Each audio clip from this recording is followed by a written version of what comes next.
بسم الله الرحمن الرحيم الحمد لله رب العالمين وصلى الله على سيدنا محمد النبي الأمين وعلى آله وصحبه والتابعين وبعد أيها الملأ الكريم السلام عليكم ورحمة الله وبركاته.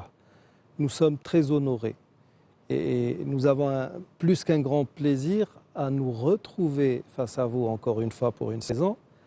Et tout au long justement de cette saison, nous aurons le plaisir d'essayer de faire avec vous des réflexions, puisse Dieu faire en sorte que nous soyons de ceux qui font appel de manière efficace à leur raison, d'où justement l'intitulé de cette émission. Et nous vous accompagnerons, donc il y aura votre serviteur avec professeur Issa Belmeki et notre ami Msaoud Boujnoun du Haut Conseil islamique. Pour aujourd'hui, nous avons décidé de revenir sur un sujet qui devient presque bateau de nos jours, l'image de l'islam dans la culture occidentale. Le but n'est pas de faire le procès de l'Occident quant à sa manière de dénaturer la vérité, à sa manière de la travestir. Le but est de faire réfléchir nos musulmans, entre guillemets, sur la manière dont eux-mêmes sont censés regarder l'islam. Parce que nous avons beaucoup de musulmans qui ont une vision de l'islam que je pourrais qualifier de vision par procuration. C'est-à-dire, nous avons même dans l'élite musulmane des gens qui regardent l'islam sous le prisme occidental.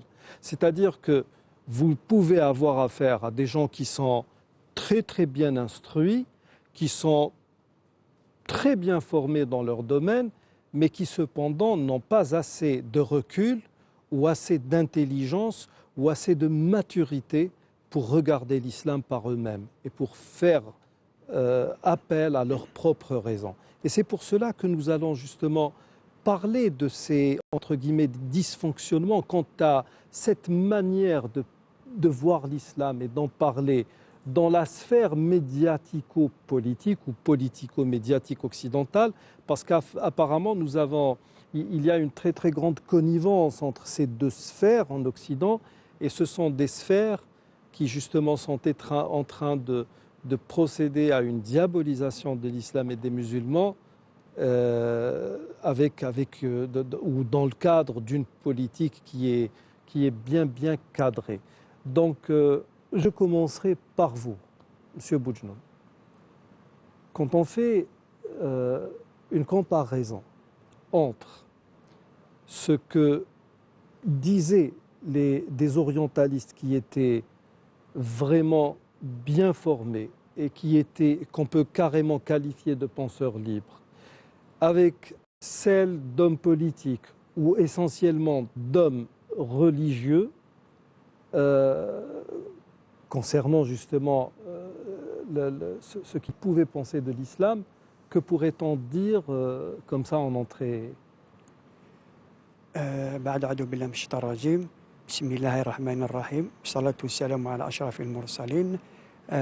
Pour répondre à votre question, une petite rétrospective historique, je pense, s'impose. L'image de l'islam, comme vous venez de le dire, dans la culture occidentale, est très très ancienne. Elle a commencé déjà avec l'avènement de l'islam, qui s'est retrouvé face à face à l'Occident. L'Occident qui était représenté à cette époque par le christianisme. C'était l'Église qui représentait l'interface de Rome, c'était Byzance. Tout à fait. Parce qu'il y a eu quand même à un moment donné un déplacement du centre de décision de Rome vers Byzance. Constantinople. Déjà, donc, aux premières années de l'islam, à peine établi à Médine, le messager de Dieu va avoir affaire à des érudits chrétiens venus de Najran. Il va ensuite avoir affaire à Héracléus, qui était à l'époque à Élia, donc l'actuel Jérusalem. Exactement. Élia par référence à Hélios. Et donc, il y a toujours eu un contact Tout à fait. Un avec contact, ce qui représentait le monde chrétien. voilà, de l'époque. exactement. Donc, il était tout à fait, disons, naturel que l'Église, dès l'avènement de l'islam, voyait en islam un adversaire potentiel. Et donc, c'est là que la vision de l'Occident, représentée par l'Église, a commencé à se former. Donc, l'islam était une religion envahissante, une religion qui voulait s'imposer par l'épée. Le prophète sallam était un faux prophète, était un bas-formé, oui. Un chef de guerre, etc. Et justement, toute cette pensée-là a fini par donner naissance aux croisades. C'était Urbain II et Pierre l'Ermite qui ont proclamé la première croisade. Donc, et par la suite, il y a eu comme chacun le sait, neuf croisades en tout. Donc, c'était à peu près les premiers siècles de l'avènement de l'islam. C'était l'Église qui représentait l'image de l'Occident vis-à-vis de l'islam. Par la suite, dès l'avènement du siècle des Lumières, ce qu'on appelle en Occident le siècle des Lumières, qui a permis à la pensée occidentale de s'affranchir du carcan de l'Église, et l'Église a perdu de son influence. Et là, l'attitude de l'Occident vis-à-vis de l'islam, c'était l'orientalisme qui a pris la relève. Donc l'orientalisme avec ses représentants, dont le plus célèbre, c'était Ernest Renan, pour les Français, hein. Pour les Français notamment, qui dans sa fameuse conférence à la fin du XVIIIe siècle à la Sorbonne, avait qualifié l'islam d'anti-science, anti-raison. Donc l'islam pour lui, c'était la négation de tout ce qui est, disons, progrès, droits de l'homme, etc. Et là, comme justement pour répondre à votre question, il faut reconnaître quand même qu'avec ces orientalistes de cette époque-là, c'était quand même des gens qui avaient une certaine connaissance de l'islam. Qu'on le veuille ou non, c'était des gens formés. D'ailleurs, même les gens qui répondaient à ces orientalistes, c'était des penseurs de haut niveau du côté musulman, comme Jamal Din Afghani, qui avait répondu à Ernest Renan. Il y avait Mohamed Abdo aussi, qui faisait des controverses avec il y avait le cheikh Rahmatullah al-Hindi qui avait répondu à Gottlieb Pfander, exactement, en 1845 à l'anglais. Donc, et justement, avec le temps, cette attitude de l'Occident, cette image de l'Occident par rapport à l'islam, elle est représentée maintenant par des orientalistes, entre guillemets, qui n'ont aucune formation en islamologie. On trouve des journalistes, on trouve des anthropologues, on trouve même des politiciens qui parlent comme ça de l'islam.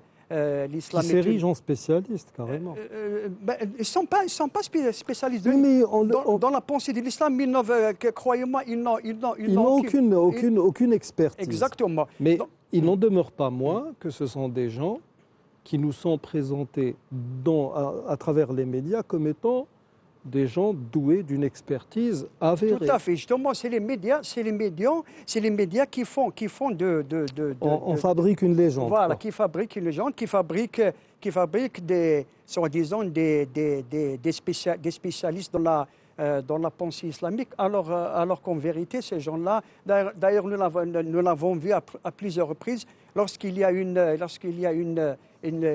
discussion ou un débat entre des érudits musulmans avec ces gens-là, on voit que ces gens-là non. Sont vides, carrément. Tout à fait. Ils n'ont que des clichés, des préjugés, comme ça, moyenâgeux, qu'ils sont en train de rabâcher et de répéter, donc sans aucun fondement, ne serait-ce que, disons, historique ou un minimum. Lorsqu'on dit par exemple que l'islam s'est imposé par l'épée ou par l'histoire, réfute ça de façon catégorique. Et ça a été prouvé par des Occidentaux, des historiens, des spécialistes occidentaux qui sont honnêtes par rapport à ces gens-là et qui ont démontré avec des preuves irréfutables que l'islam ne s'est jamais imposé par l'épée. Donc, d'ailleurs, on en a pour exemple la civilisation andalouse en Espagne. Il y a un écrivain, un historien espagnol qui a écrit un livre. Les musulmans n'ont jamais envahi l'Espagne. C'est justement pour prouver comment 7000 musulmans peuvent occuper toute une contrée comme ça. Donc, toutes ces légendes-là peuvent être réfutées facilement par le commun des musulmans. Exactement, le commun des musulmans. Pour peu que ce commun des musulmans daigne lire au moins une cinquantaine de pages par semaine. Tout à fait. Il est là notre problème. Alors, Monsieur Belmeki, ou professeur Belmeki, Monsieur Boujnoun a utilisé le mot islamologie et je suis sûr que ça n'est pas passé comme ça dans votre esprit. Je pense que le mot est en train de jouer comme dans un flipper à l'intérieur de votre cerveau. Alors le problème est là, l'islamologie. On a l'impression, avec ces occidentaux soi-disant érudits, doués d'une connaissance avérée de l'islam, doués d'expertise qu'on nous passe dans les médias, autant francophones qu'anglo-saxons, on a l'impression que la chose se limite à faire, c'est-à-dire qu'il n'y a même pas un effort quant à dénigrer l'islam. On a un micro-ondes et on fait du réchauffé. On prend le fameux Coran des historiens, écrit par une trentaine de spécialistes de je ne sais quoi, tous des plagiaires, parce que là, je suis pratiquement à la fin du 3e livre, il n'y a que du plagiat. Et bien sûr, très bientôt, ça va se retourner contre eux, Inch'Allah. Mais le problème, c'est qu'on ne se casse pas la tête. Il y a une superbe bonne recette et elle marche tous les jours. On laisse passer 5-6 ans et on vous ressort une thèse orientaliste qu'on va décliner ou à laquelle on va ajouter des épices qui sont au goût du jour. Quand vous étudiez l'histoire, il y a le judaïsme et les juifs, il y a le christianisme et les chrétiens. Vous ne pouvez entendre parler d'églises orientales, de coptes, d'orthodoxes que quand les chrétiens discutent entre eux les uns des autres, quand ils discutent avec l'autre, celui qui n'est pas chrétien, il n'y a que le christianisme et le monde de la chrétienté. Mais pour les musulmans, paradoxalement, il y a l'islam, l'islamisme, les mahométans, le mahométisme, les je ne sais quoi. Et puis on va jouer sur sur l'histoire même de cette religion. Non, l'islam n'est apparu qu'un siècle après la mort du prophète. Or, nous avons un Coran qui, déjà du temps du prophète, nous dit que c'est Abraham et sur lui qui nous a affublés de cette appellation de musulmans.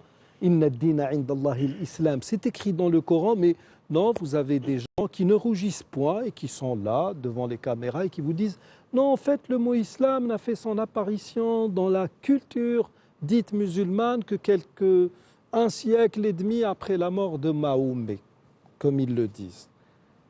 Et donc, à quoi avons-nous affaire? Y a-t-il quelque chose derrière tout cela?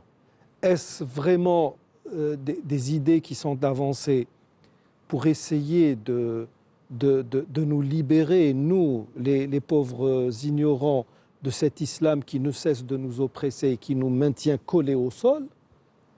Ou est-ce qu'il y a quelque chose derrière tout cela?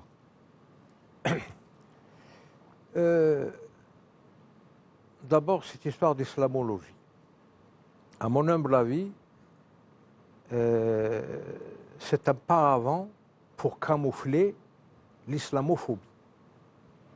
Ils n'ont pas le courage de dire nous sommes islamophobes, alors ils créent une science qui n'a aucune origine, l'islamologie. Il n'y a pas de contrepartie dans le christianisme, le judaïsme, le bouddhisme, le shintoïsme. Il n'y a pas de christianologie, il n'y a pas de judéologie, il n'y a rien. Il y a la théologie. Oui. Mais quand il s'agit de l'islam, on crée l'islamologie. Et n'importe qui peut devenir islamologue. C'est ça le problème. Quelqu'un qui, je ne sais pas moi, obtient un petit diplôme comme ça d'études théologiques,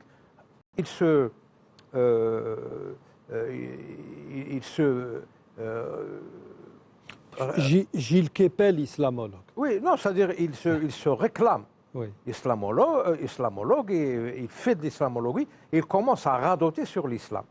Mais quand on lit d'une façon sociocritique son discours, c'est de l'islamophobie. Parce que tous ces islamologues, qu'est-ce qu'ils font? Ils font de la déconstruction de l'islam. Pourquoi font-ils de la déconstruction? Donc c'est de l'islamophobie pratique, quoi. Ah pas oui, théorique. L'islamologie, c'est pour cacher l'islamophobie. L'islamophobie, étymologiquement, ça veut dire la peur de l'islam. Mais il y a un glissement sémantique qui en a fait la haine de l'islam. Oui. C'est ça la réalité. Là, Alors, il y a une dérive. cette islamophobie a vu le jour dès le début, dès l'apparition de ce que j'appelle personnellement le message final, le message ultime, Risala Muhammadiyya, Risalatul Islam. Parce que l'islam a bien précédé le 7e siècle après Jésus-Christ, il remonte au début de l'humanité. L'islam. En tant que musulman, c'est ce qu'on croit. Bon, alors, quand l'islam est apparu dans la péninsule arabique, il y avait une occupation byzantine tout autour. Les Byzantins étaient pratiquement... ils avaient une frontière avec le désert arabique où cette nouvelle religion, appelons-la nouvelle religion, est apparue. D'ailleurs, quand cette religion s'est confortée à Médine, quand l'État prophétique a été créé, le prophète il a contacté les 7 royaumes qui entouraient la péninsule arabique. Il leur a dit voilà ce qui se présente et stratégiquement vous êtes obligés de compter là-dessus, c'est-à-dire de compter avec. Vous ne pouvez pas l'ignorer, cette religion, cet islam. 7 lettres, dont celle d'Héraclius. Et il faut noter que dans la lettre d'Héraclius, le prophète a responsabilisé les chrétiens du massacre de 12 millions d'Ariens. Hériciyoun. Donc il y a un problème de géostratégie qui se posait. Et ce problème de géostratégie devait être résolu. C'est ce qui explique les guerres qu'il y a eu entre les musulmans et les chrétiens. Parce que les chrétiens ne voulaient pas libérer les territoires qu'ils occupaient, même en Afrique du Nord. Les Byzantins étaient en Afrique du Nord. La Caïna des elle combattait les Byzantins avant que les Fatihin n'arrivent. les Byzantins étaient des occupants.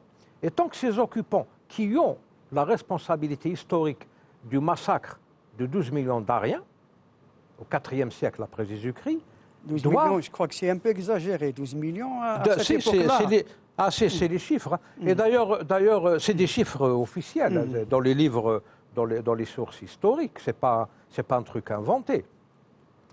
Parce qu'ils les ont vraiment éradiqués. D'ailleurs, il y a une preuve indirecte à ça. Dans la bibliothèque d'Alexandrie, il y a une encyclopédie chrétienne de 10 tomes.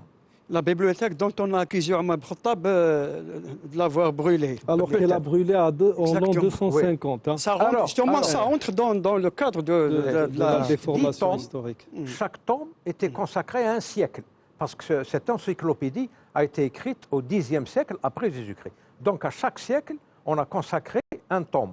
Le 4e tome manquait. Il manque. Il a disparu. Soit il a été détruit, soit il est emprisonné au Vatican. Et c'est dans ce 4e tome qu'on parle du massacre des Ariens. Pourquoi entre guillemets, les Arabes ont fait la guerre aux Goths en Espagne? Ils ne faisaient pas la guerre aux Espagnols, ils faisaient la guerre aux Goths parce que les Goths et les Visigoths ont massacré les Cathares. Les Cathares, oui. Ils ont massacré les Cathares qui étaient des monophysistes, des monothéistes, comme les Ariens l'étaient au temps de Constantin Ier. Oui. C'est ça le problème. L'islam se place dès son apparition comme un projet politique, financier, économique, social, antagoniste à l'Occident. C'est pour ça que dès le départ, il a été rejeté, et jusqu'à présent, il est rejeté. Il doit être détruit, c'est l'ennemi de l'Occident. C'est comme ça qu'ils perçoivent l'image de l'islam. Le titre de l'émission, c'est la perception de l'islam dans la vision occidentale. Depuis le début, 9 croisades, et puis par exemple, ils n'ont jamais pardonné à Shajarat ad-Durr d'avoir emprisonné Saint-Louis, Louis XI. Et elle l'a relâché pour des raisons humanitaires, parce qu'il était malade. Et il est revenu à la charge. De toute façon, il est mort sous les. Oui, il est mort à Carthage, en Tunisie. En revenant en France, il est mort à Carthage. Et vous allez voir que sa mort, donc sa dépouille même, va être exploitée en 1930, durant la colonisation française de l'Algérie, pour la christianisation de la Tunisie. C'est un fait historique aussi. Donc l'Occident n'a jamais digéré l'apparition de cette religion qui représente son antithèse. Mais ce que l'Occident n'a pas pu voir, c'est que cette religion n'est pas hostile à l'Occident. Elle veut tout simplement que les choses redeviennent normales. L'Église occupe illégalement, illicitement des territoires et elle représente un danger pour la religion. Soit elle reconnaît l'islam et elle signe un traité de paix avec, soit elle s'en va, soit elle se prépare à la guerre. C'était ça les 3 choix donnés aux Occidentaux dès le début et aux armées de l'Église. Soit vous acceptez, vous reconnaissez l'islam et vous signez un pacte de paix avec, soit vous quittez les territoires que vous occupez illicitement, soit vous vous préparez à la guerre.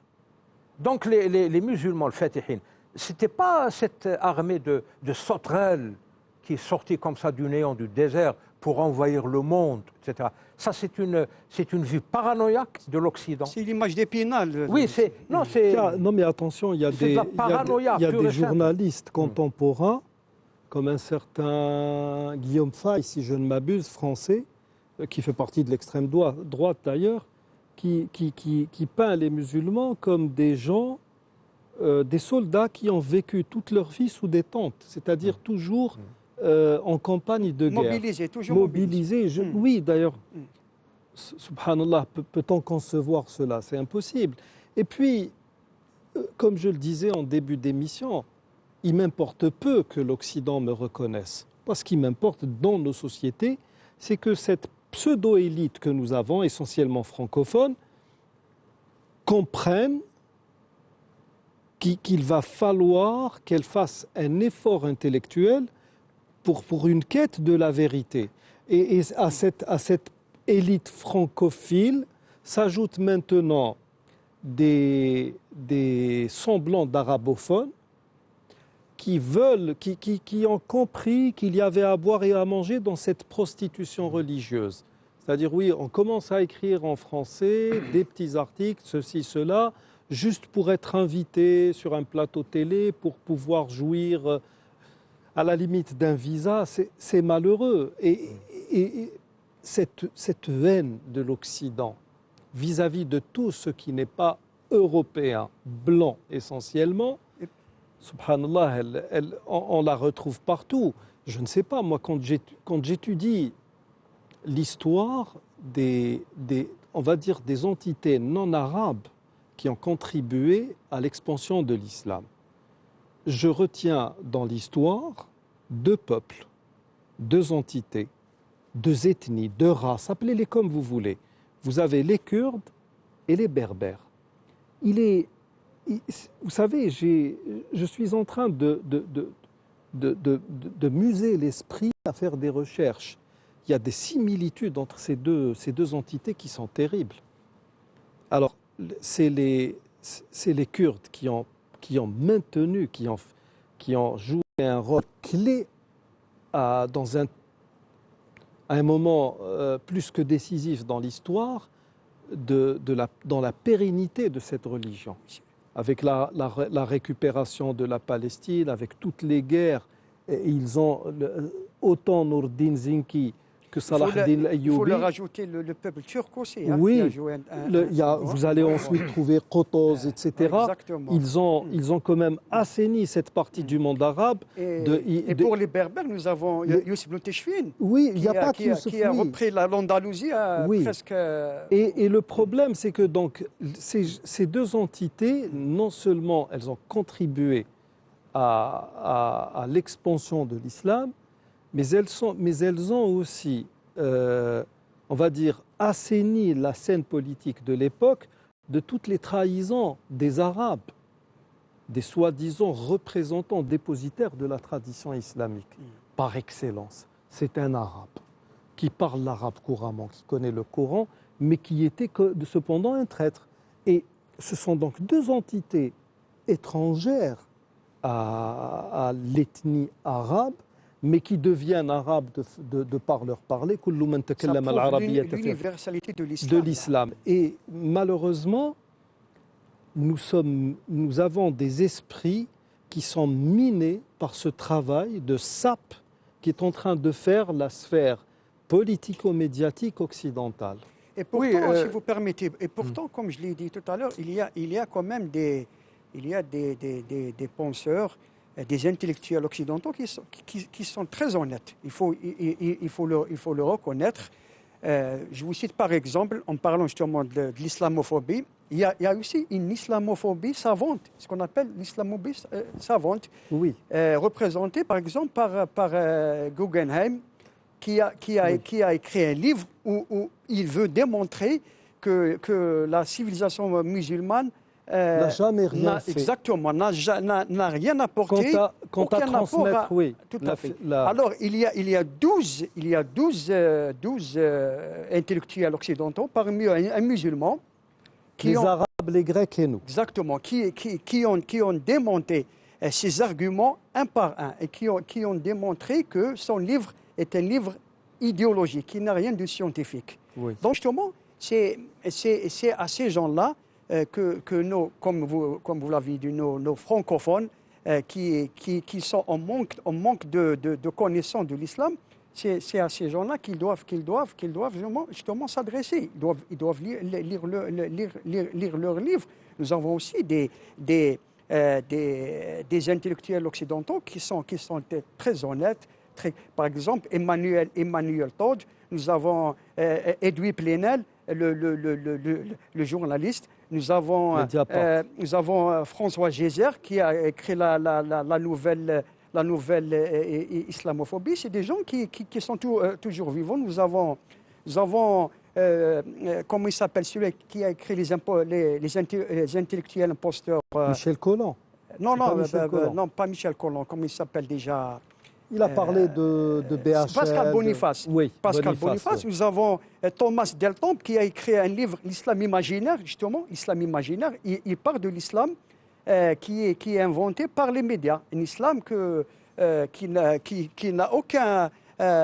aucune relation avec le vrai islam et qui est véhiculé justement par les médias et malheureusement qui a cours actuellement chez beaucoup d'Occidentaux et de musulmans, hélas. Oui, mais tout ça nous ramène à la vérité première, que l'Occident n'a jamais accepté de vivre, de coexister avec l'islam, et ne l'acceptera jamais. Il fera tout pour se débarrasser de cette religion. C'est visible. Et tous les efforts qu'ils font n'ont rien de scientifique, rien d'historique. C'est des logos, c'est des discours idéologiques, du dénigrement, des images stéréotypées comme ça, négatives, des inventions.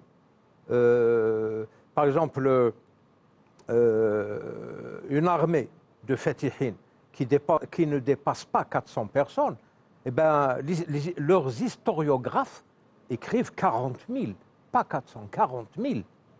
C'est pour donner cette impression de sauterelle, d'invasion, c'est de la paranoïa. Oui. C'est des fantasmes et de la paranoïa. Ça a une explication. L'Occident n'acceptera jamais l'islam en tant que paradigme parce que c'est son antithèse.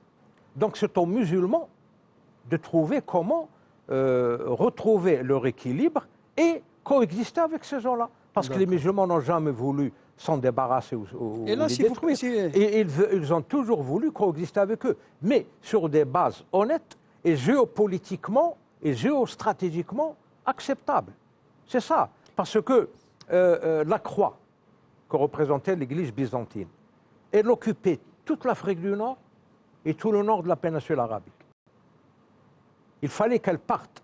Si elle restait là, il n'y a pas d'islam. Il n'y aura jamais d'islam parce que l'islam est prévu pour se répandre parmi des peuplades qui possédaient certaines conditions linguistiques, ethniques, même religieuses. Non, je ne suis pas Donc, du pardon, tout... S'il vous plaît.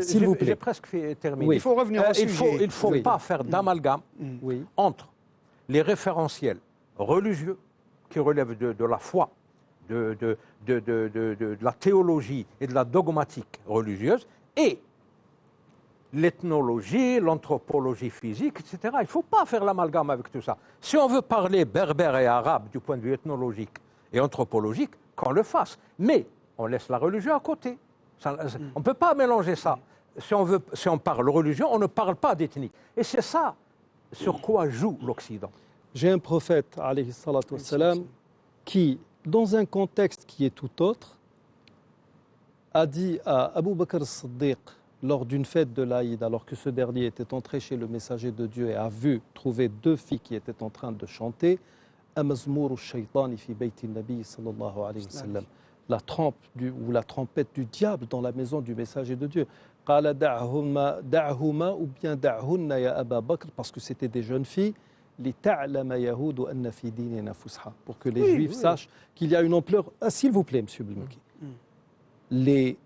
Cette ampleur de l'islam a fait justement que des Kurdes, des Berbères, des Chinois, des Hindous ont apporté leur contribution à l'édifice de ce que nous appelons l'islam. L'islamu jami'un mani'.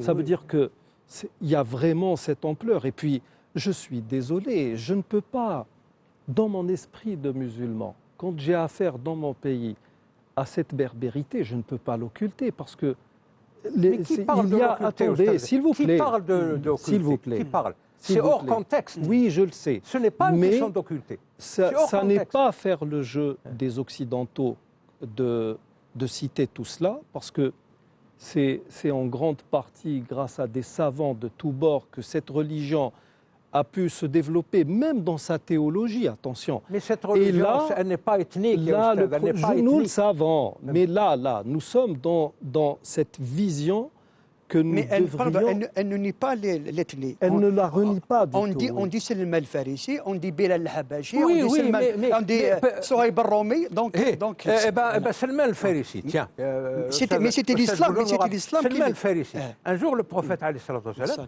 il lui a dit Ya Salman, la tasubbouni. La tasubbouni. Il lui a dit Kayfa asubbuka ya Rasulallah? قالوا لا تسب العرب إني عربي. Parce qu'il y a cet ethnocentrisme, ce germe de haine entre les ethnies que l'islam a éliminé. Dans le monde chrétien, on ne parle pas d'ethnie, on parle de chrétiens. On ne dit pas que le christianisme, les Italiens ont contribué, les Étrusques ont contribué, les Gaulois ont contribué. On ne parle pas de ça. On ne parle pas de ce langage dans le christianisme. Le judaïsme, il se considère comme un peuple élu.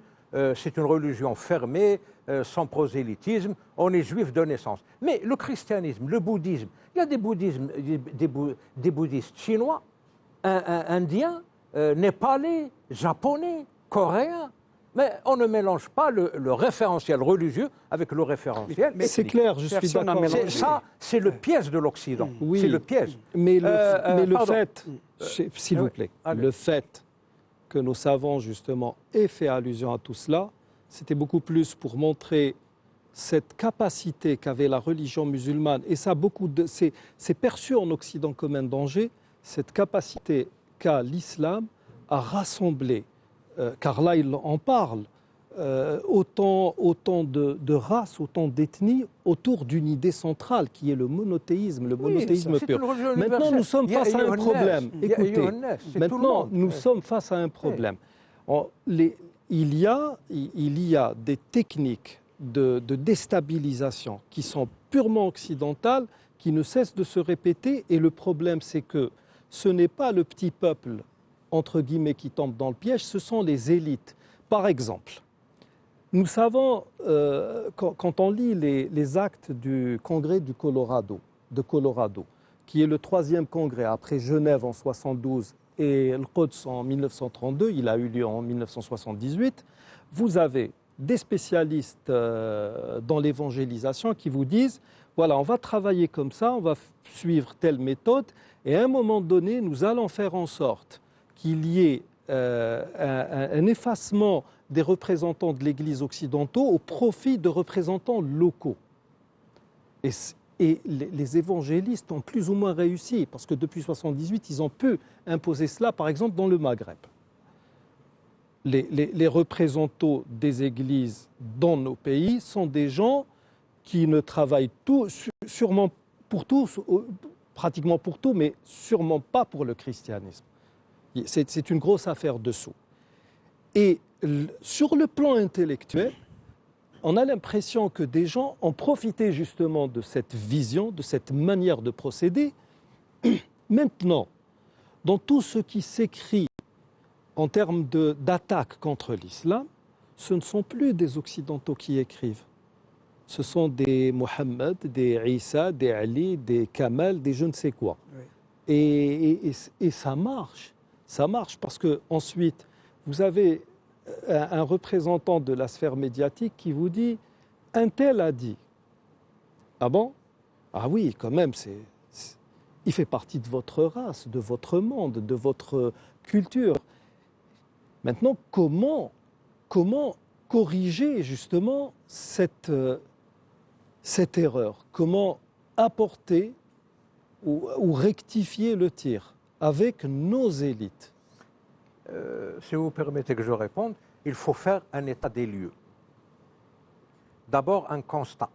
Ce constat devient un axiome ou un postulat. Il s'impose. L'Occident ne peut pas coexister avec l'islam. Ne veut pas plutôt, parce qu'il veut peu. L'Occident ne veut pas coexister avec l'islam. Parce que l'Occident, la tendance actuelle, c'est un monde transhumain, mondialisé, transhumain, athée, agnostique, où le fondement de la société qui est pris en considération par l'islam, la famille, il faut la détruire, il faut détruire toute la création divine et la remplacer par la création humaine. La tendance, c'est ça. L'islam est contre ça. C'est un rempart contre ça. Donc ils ne s'adapteront jamais à la thèse de l'islam. Et c'est là le problème, ce n'est pas un problème d'ethnie. Évidemment, pour nous déstabiliser, ils nous créent des problèmes ethniques. Dans le monde chrétien, vous savez, le christianisme, c'est la première religion du monde. Il y a 3,5 milliards, 4 milliards. 4 milliards de chrétiens. Mais on ne parle pas d'ethnie dans le christianisme. Pourquoi parler d'ethnie en islam? L'islam, il se veut un message universel. Donc il est destiné aux Indiens, aux Chinois, aux Afghans, aux Algériens, à tout le monde. Donc c'est normal qu'il contribue.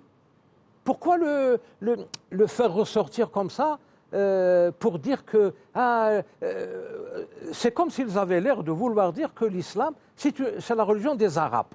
Et vous n'êtes pas arabe. Laissez tomber ce truc-là. C'est ça qu'ils sont en train de miner le monde musulman avec ça. Et ils sont en train d'y arriver. Parce qu'on n'a pas fait l'état des lieux, on n'a pas fait une vision rétrospective de l'histoire. Oustaz Boudjoun a parlé de 9 croisades. Après les 9 croisades, il y a eu une accalmie, et puis l'ère industrielle, la révolution industrielle et le colonialisme pur et dur est apparu. Durant cette période, cette étape de colonialisme, on a voulu casser militairement l'islam.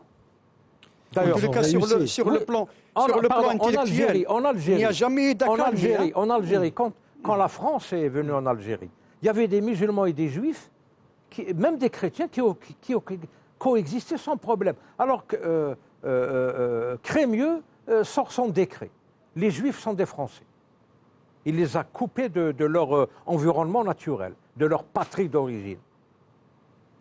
Et puis l'islam, il l'a mis sous la tutelle du ministère de la Guerre. Pourquoi? Parce que l'islam doit être réduit militairement. Après la loi 1905 de la laïcité, les juifs et les chrétiens vivaient normalement, mais les musulmans, ils les ont mis sous la tutelle du ministère des armées, 3e, 4e République. Après, ministère de l'Intérieur, le 2e bureau. Donc c'est une religion persécutée qui doit être cassée militairement durant la période coloniale. Après est venu, après la décolonisation, changement de la donne, est venue la période de la diabolisation. Ils ont changé le fusil d'épaule. De stratégie. Voilà, de stratégie. La diabolisation. La diabolisation. Alors les médias, les orientalistes qui ne font pratiquement que de la déconstruction, les médias, les faux intellectuels que vous avez cités, qui sont finalement des caisses de résonance et des 5e colonnes, ni plus ni moins. Alors, cette vision haineuse qu'ils avaient envers l'islam, et ils l'ont appliquée dans la phase de diabolisation.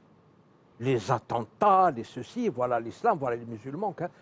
Et ils en ont même profité pour démolir le monde musulman. L'Irak, l'Afghanistan, la Syrie, la Libye, l'Afrique du Nord. C'est une réduction militaire puis médiatique.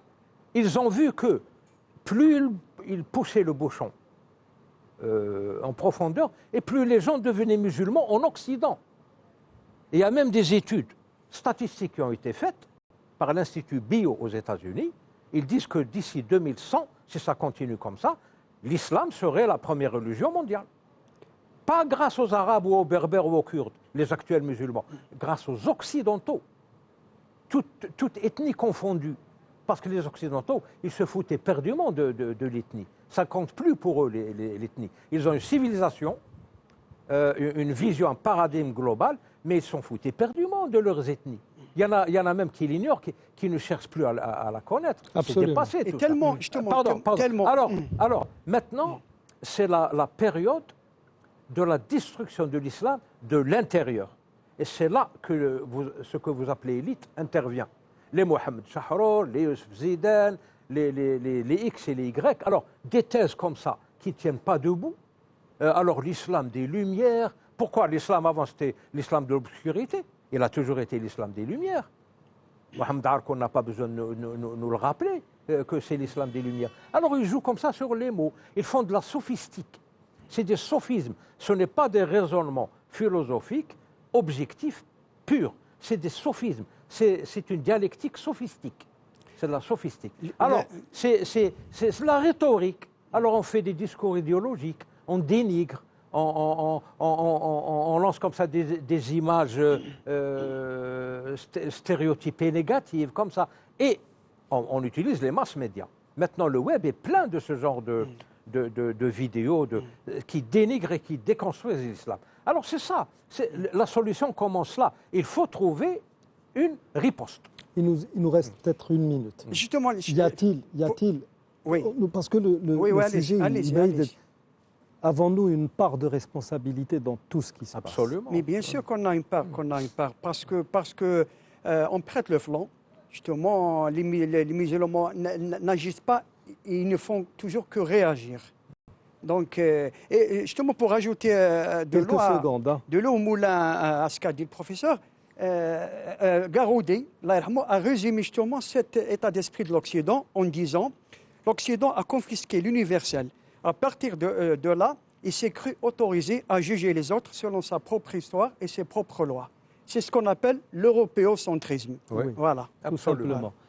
Avec ces propos, donc nous arrivons au terme de cette émission. Le sujet est encore lent, il mérite d'être développé encore plus. Et donc d'ici notre prochain rendez-vous, nous vous disons Nastawdi'ukumullah alladhi la tadi'u wada'i'uhu. Assalamu alaykum wa rahmatullahi wa barakatuh. Merci messieurs.